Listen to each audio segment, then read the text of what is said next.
Assalamualaikum warahmatullahi wabarakatuh. Alhamdulillahil qail in ja'akum fasiqun binaba'in fatabayyanu an tusibu qauman bijahalah. As-salatu wassalamu ala markazi dhairatin nubuwah wa ala alihi wa ashabihi wa man tabi'a huda, amma ba'du. Dewan Hakim yang kami hormati, hadirin sebangsa dan setanah air yang berbahagia. Tak dimungkiri, perkembangan dunia digital telah menyasar ke segala aspek sisi kehidupan. Saat ini, rasanya hampir tidak ada sisi kehidupan yang tidak terpengaruh proses digitalisasi. Namun, masih banyak pengguna internet yang hanya mampu menerima informasi tanpa kemampuan memahami dan mengelola informasi tersebut secara teliti, sehingga banyaknya masyarakat terpapar oleh informasi yang tidak benar tanpa bukti. Hal tersebut dilatar belakangi oleh minimnya etika berkomunikasi, kurangnya sosialisasi dan literasi, sehingga mengakibatkan kasus pelanggaran informasi semakin tak terkendali. Betul, hadirin sekalian, kasus pelanggaran dan penyalahgunaan data informasi merupakan salah satu kasus yang sangat memilukan ketika media teknologi tidak dibalut dengan nilai etika dan estetika. Teknologi informasi, meskipun awalnya diciptakan untuk kebahagiaan, tapi kalau tidak dikawal dengan etika, bisa menjadi sumber permasalahan, menimbulkan benih-benih perpecahan, bahkan bisa menjadi alat penghancur kehidupan. Jika hal tersebut terus-menerus dibiarkan, maka mustahil etika berkomunikasi akan mengalami peningkatan. Mengingat betapa pentingnya etika berkomunikasi, maka pada kesempatan ini kami akan uraikan sebuah syarahan yang berjudul Etika Berkomunikasi dalam Teknologi Informasi, dengan landasan teologis Quran Surat Ali Imran ayat 196 sampai 197. A'udzu billahi minasy syaithanir rajim.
ثم مأواكم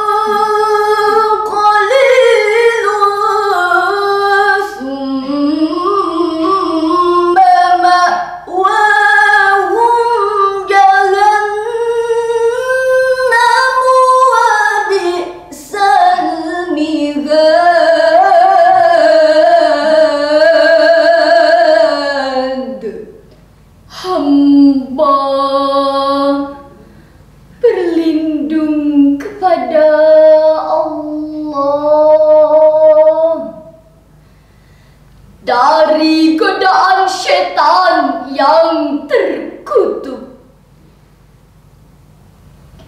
Dengan menyebut nama Allah yang Maha Pengasih lagi Maha Penyayang. Jangan sekali-kali kamu terpedaya oleh kegiatan orang-orang kafir yang bergerak di seluruh negeri. Itu hanyalah kesenangan sementara. Kemudian tempat kembali mereka ialah neraka Jahanam. Jahanam itu seburuk-buruk tempat tinggal. Hadirin rahimakumullah. Menurut Muhammad Sayyid Tontowi dalam tafsir Al-Wasit halaman 76 mengatakan bahwa huruf la dalam kalimat la yaghurrannaka merupakan la nahyi bermakna tahdir atau bermakna sebuah peringatan. Sedangkan khitab ayat ini bukan hanya ditunjukkan untuk Nabi Muhammad saja, melainkan juga untuk kita semua sebagai umatnya.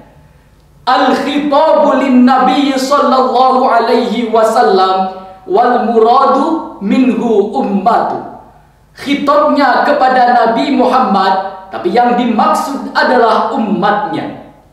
Pantaslah Imam Yaqub dalam qiraat Asyrah membaca kalimat la yaghurrannaka dengan kalimat la yaghurrannakum, menggantikan dhamir ka dengan kum menunjukkan pada makna keumuman dan keluasan. Hadirin yang berbahagia, kalau kita kaji lebih dalam secara substansi munasabah ayat ini adalah dengan surat Al-Qalam ayat 8. Fala tuti'il mukadzibin. Janganlah kamu mengikuti para pendusta. Menurut Imam Al-Alusi dalam tafsirnya Ruhul Ma'ani halaman 76 mengatakan bahwa munasabah ayat ini dengan surat Al-Qalam ayat 8 merupakan sama-sama larangan bagi Nabi dan umatnya untuk menjauhi sifat pendusta. Adapun dalam ayat ini dimunculkan kata kafir, bukan mukadzibin, sebab menurut beliau lil mubalaghah, yakni untuk melebih-lebihkan buruknya posisi para pendusta. Seakan-akan jika orang mukmin membuat berita dusta atau bohong, tidak hanya sekedar dicap sebagai seorang munafik, tapi bisa jadi dituduh sebagai orang kafir. Lalu bagaimanakah gaya hidup para pendusta dan orang kafir? Masih menurut Imam Al-Alusi, taqallubul ladzina kafaru ay at-tasarrufu fiha minal jihatil saytor wal ghulbah wa nufudhil iradah. Mereka berbuat ulah dengan seenaknya menebar kedustaan di berbagai tempat karena semata-mata untuk mendapatkan jabatan, kekuasaan, dan kekayaan. Demi sebuah mendapatkan kursi jabatan, mereka rela menyebarkan kebohongan. Demi mendapatkan kekuasaan, mereka memproduksi berita bohong yang merugikan. Bahkan demi meraup keuntungan, mereka lenyapkan fakta-fakta kebenaran. Jika para jurnalis, para kolumnis, dan para penulis sudah terjangkit wabah-wabah kebohongan, kami yakin Indonesia akan lebih hancur tatanan kehidupannya dibandingkan dengan dampak wabah virus corona yang selama ini kita takuti. Mengapa demikian? Jika virus corona hanya akan menyerang dan mematikan orang-orang yang lemah antibodinya, Tapi wabah kebohongan bahayanya bisa menyerang dan mematikan berbagai kalangan. Tak pandang kawan maupun lawan, ketika mereka diposisikan target sebagai sasaran, pasti akan habis dibinasakan oleh pelaku kezaliman. Oleh karena itu, melalui kesempatan ini, kami menghimbau kepada para jurnalis, para kolumnis dan para penulis dalam memanfaatkan etika berkomunikasi, hendaklah mengedepankan sikap kejujuran di samping kualitas gagasan. Sepakat? Lalu bagaimanakah sikap kita sebagai penerima informasi dalam menyikapi berita? Mari bersama-sama kita renungkan dalam firman Allah, Surat Al-Hujurat ayat 6. Ya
jika seseorang yang fasik datang kepadamu membawa suatu berita, maka telitilah kebenarannya, agar kamu tidak mencelakakan suatu kaum karena kebodohan, yang akhirnya kamu menyesali perbuatanmu itu.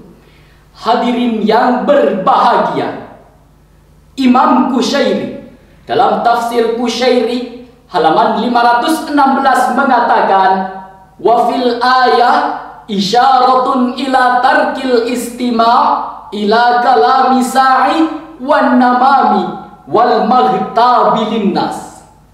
Ayat ini menginformasikan tentang larangan menyimak informasi yang penuh dengan rekayasa, mengandung unsur provokasi atau adu domba, dan dapat menyinggung perasaan sesama.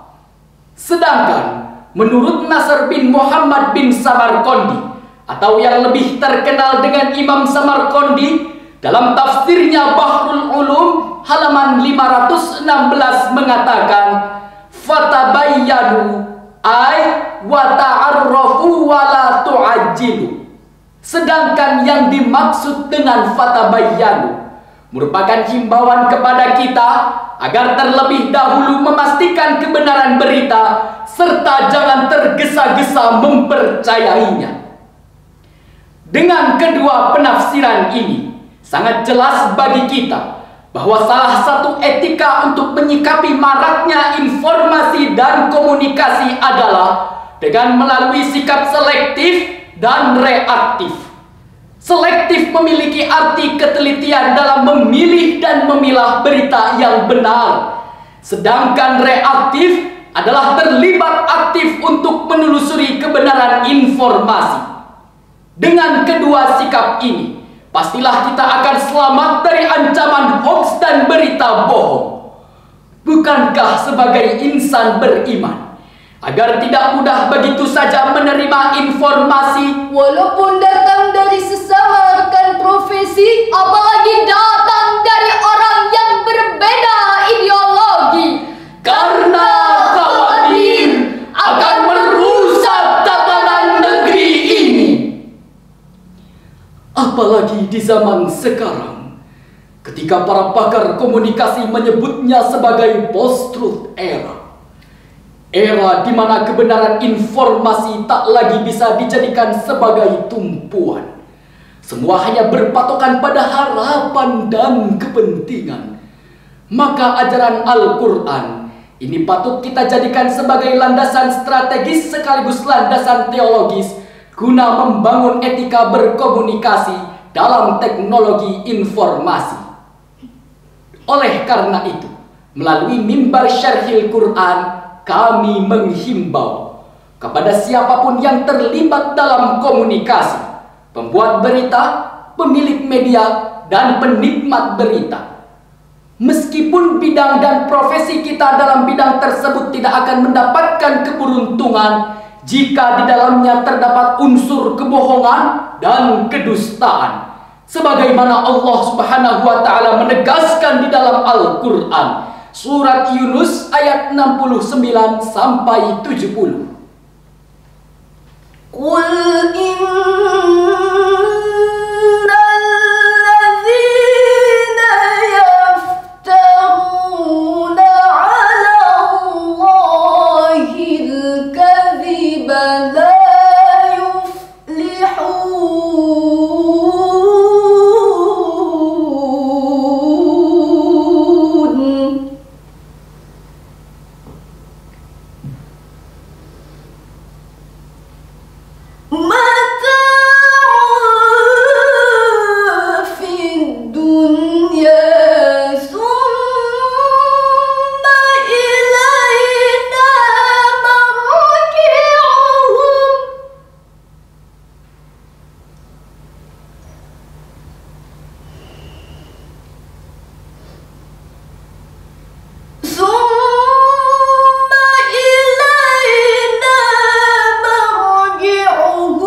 orang-orang yang mengada-ngadakan kebohongan terhadap Allah tidak akan beruntung.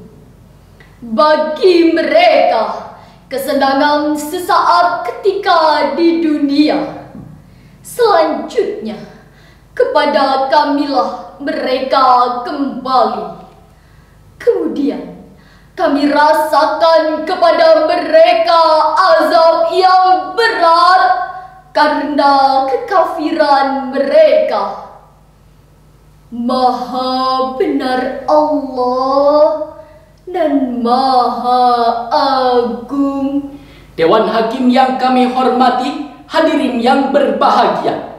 Dengan berakhirnya ayat ini, maka berakhir juga syarahan kita pada kali ini. Dari awal sampai akhir dapat disimpulkan bahwa etika Islam dalam berkomunikasi adalah dengan mengedepankan sikap kejujuran dan selektif dalam menerima berita. Semoga syarahan singkat ini dapat bermanfaat di dunia sampai di akhirat.